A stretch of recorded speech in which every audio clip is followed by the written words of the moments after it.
आखिर क्यों 20 के आंकड़े को लेते हुए 100 साल बाद फिर आ जाती है ये महामारियाँ? आइए जानते हैं।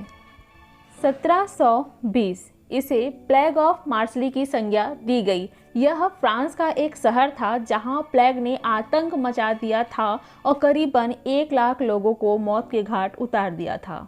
1820 कोलेरा महामारी ने एशियाई देशों के साथ साथ कई देशों को अपने चपेट में लिया।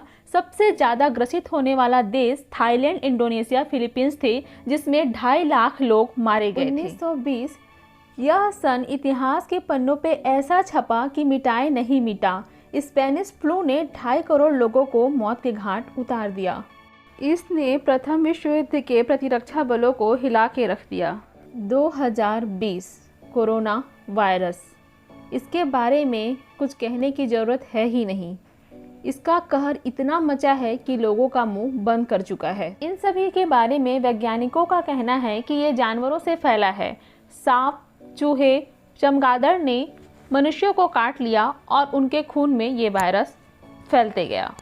वहीं एस्ट्रोलॉजी की बात माने तो यह ग्रह नक्षत्र का फेरबदल है और ऋषि मुनियों की माने तो अधर्म और पाप बढ़ गया है।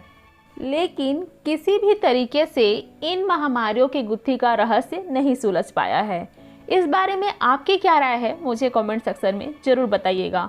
और मेरी यही प्रार्थना है कि ये महामारी आने वाले 100 साल में कभी ना आए और ये यहीं ख़त्म हो जाए, सभी सुरक्षित हो जाएं।